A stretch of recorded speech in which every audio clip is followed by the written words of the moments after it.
बिस्मिल्लाहिर्रहमानिर्रहीम। मां स्टार्ट वठंदुमि चेयरमैन बिलावल भुट्टो ज़रदारी साहब जी हिदायतुनि ते लाड़काणे में करोना रिलेटेड जेका आहे लेबॉर्ट्री स्टार्ट थी चुकी आहे अॼु खां।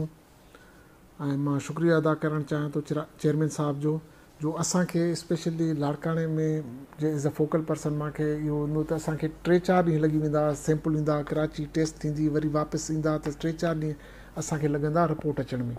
हाणे अलाह जी महिरबानी सां हिते लेबॉर्ट्री जेका आहे स्टार्ट थी चुकी आहे अॼु खां। 200 सैंपल जेके आहिनि डेली असां करे सघूं था।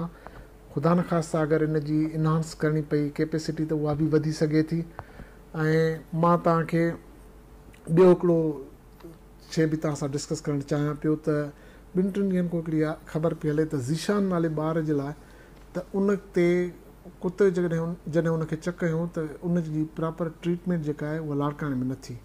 मूं वटि उन जो रिकॉर्ड मौजूदु आहे। मां हिन में गॾु पाण सां वीडियो स्टेटमेंट सां गॾु इहो रिकॉर्ड बि पेश कंदुमि त 17 तारीख़ ते ॿार ते कुते अटैक कयो ऐं 17 तारीख़ ते ई उन जो इलाज पहिरीं वैक्सीनेशन थी, वरी उन जी 20 तारीख़ वैक्सीनेशन थी। प्रॉपर उन जो एविडेंस मौजूदु आहे, कंप्यूटराइज़ स्लिपूं मौजूदु आहिनि। इम्यूनोग्लोबुलिन जेका आहे ॿार जी सर्जरी बि थी, न सिर्फ़ु वैक्सीनेशन सर्जरी बि थी, ॿियूं इंजेक्शन्स बि लॻियूं। पर 5 मई ते अनफॉर्चुनेटली ॿार जो जॾहिं ॿार जा वालदेन वरी ॿार खे वठी आया त रेबीज़ जेके आहिनि उहे एक्टिव थी चुकियूं।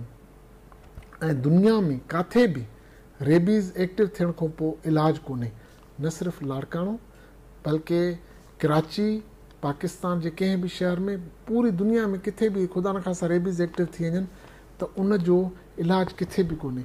सो इहो चवणु त उन जा ॿार जी ट्रीटमेंट न थी आहे, इहा सरासर ग़लति आहे। मां बसि इहे 2 इशूज़ तव्हां सां डिस्कस करणु चाहियां। ऐं ॿियो इहो तव्हांखे गुज़ारिश त महिरबानी करे वधि में वधि एहतियात कयो पंहिंजो, त जीअं करोना जहिड़े मूज़ी मर्ज़ खां पंहिंजी जान छॾाए सघूं। तव्हां सभिनी जी वॾी महिरबानी। पाकिस्तान ज़िंदाबाद।